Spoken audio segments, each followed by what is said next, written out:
I've seen a lot of change, been through a lot of pain. Some things are not the same as they were a year ago, but all will be okay. I move on each and every day.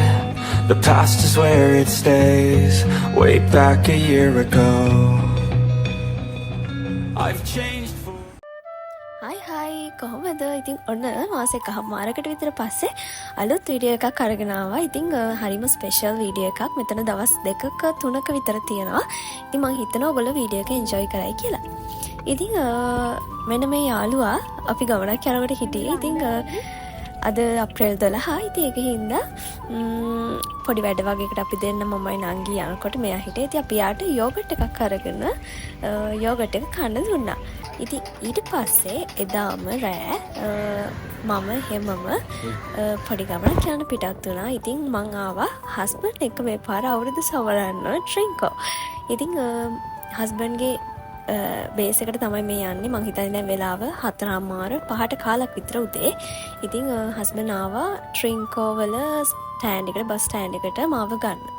ඉතින් රෑ 8:00ට විතර මං හිතන්නේ මං bus එකට නැග්ගේ උදේ 4:00යි පහිනකොට. ඉතින් ට්‍රින්කෝ වල කවුරුවත් නැහැ පාරේ. දැන් වෙලාව 5ට විතර ඇති. අපි දෙන්න එතනම තිබ්බ සයිවර කඩේකින් හොඳ කිරිතේ එකක් බීලා රෝල්ස් කාලා හැමම ආවා හස්බන්ඩ්ගේ කැබින් එකට. ඉතින් මේ තමයි හස්බන්ඩ්ගේ කැබින් එක. ඉතින් මේ දවස් ටිකේ මම ඉන්නේ මෙහෙ. ඉතින් අවුරුද්දට ඇතරම ගෙදර නැහැ. දුකයි. ඒත් ඉතින් පළවෙනි පාරට හස්බන්ඩ් එක්ක අවුරුද්ද සමරන්නේ. ඉතින් පැය ගාණක් ෂූස් දාගෙන ඇවිල්ලා හරිම අමාරුයි. ඒ හින්දා ආපු ගමන් කරේ ෂූස් ගලවල පොඩක් හිටියා. ඉතින් මම පෙන්නන්නම් එළිය. දැන් වෙලාව මම හිතන්නේ 5යි කාල 5:00ට විතර. ඉතින් කුරුල්ලන්ගේ සද්ද දැන් චුටි චුටි එළි වීගෙන එනවා. එළිය වැටිගෙන එනවා. ඉතින් අද ඉරිදා නිසා හස්බන්ඩ්ට ඔෆිස් එකට යන්නත් නැහැ කියලා කිව්වා. හැබැයි බලමුකෝ මොකද වෙන්නේ කියලා. ඉතින් එයාටත් අතරම නිදා ගන්න නැහැ දවසම. මොකද මේ මං එනකන් දැන් කොහෙද කිය අහා හිටියේ. මොකද තනියෙන්නේ මම යන්නේ බස් එකේ. ඉතින් ඒක හින්දා ඔන්න ආව ගමන් හොඳ වොෂ් එකක් දාගෙන ඊට පස්සේ පැය දෙක තුනක් නිදා ගන්න තමයි හිතාගෙන ඉන්නේ. මොකද බස් එකේ සෙනග නිසා හරියට නිදා ගන්න උනේ නැහැ. ඉතින් ඒක හින්දා හොඳ වොෂ් එකක් දාගෙන පොඩි නැප් එකක් දාන්න තමයි ඉන්නේ. ඉතින් කොහොම හරි හස්බන්ඩ්ගේ ඔෆිස් එකෙන් කෝල් එකක් ආවම තමයි අපි දෙන්නටම හැරුණේ. දැන් වෙලාව 9:00ට විතර ඇති. ඉතින් හස්බන්ඩ්ට මම තේ හදලා දීලා යා හැමම ඔෆිස් එකට ගිහිල්ලා එන්නම් කියලා ගියා. ඉතින් මමත් එහෙමම නැගිටලා ආපහු වොෂ් එකක් දාගෙන ඊට පස්සේ මං ගෙනාපු බඩු ටික අන්පැක් කරන්න තමයි ඉන්නේ. ඉතින් ගෙනාපු බෑග් වල තියෙන ඒවා පොඩක් අහුරලා මෙතන අස්පස් කරගෙන ඉතින් එහෙම තමයි හිතාගෙන ඉන්නේ. මොකද දැන් හස්බන්ඩ් එනකම් මට ඇත්තටම කරන්න වැඩක් නැහැ.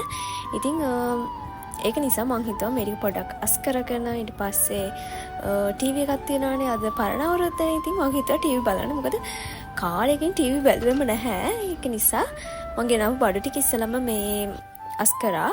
මේ මොකද ඒක ලේසියිනේ. ඊට පස්සේ හස්බන්ඩ් ගෙනාපු දේවලුයි ඔක්කොම. ඉතින් මෙතන මම බෑග් එක එල්ලුවා. ඉතින් මේ ෂූ රෑග් එක ඇතුළේ මගේ ෂූස් තියන්න ඉඩ නැහැ. මම මෙතන අයිනෙන් තියාගත්තා. ඉතින් මේ පොඩියට. ඉතින් මේ තියෙන්නේ අපි දෙන්නගේ ප්‍රී ෂූට් එකේ ෆොටෝස්. ඉතින් තාම ඒව දාලා නැහැ. එක ෆොටෝ එකක් මං එයාට ඉන්දියාවේ යන්න හදනකොට ෆ්‍රේම් කරලා දුන්නා තියාගන්න. ඉතින් මට හිතුණා හස්බන්ඩ්ගේ කබඩ් එක පෙන්නන්න.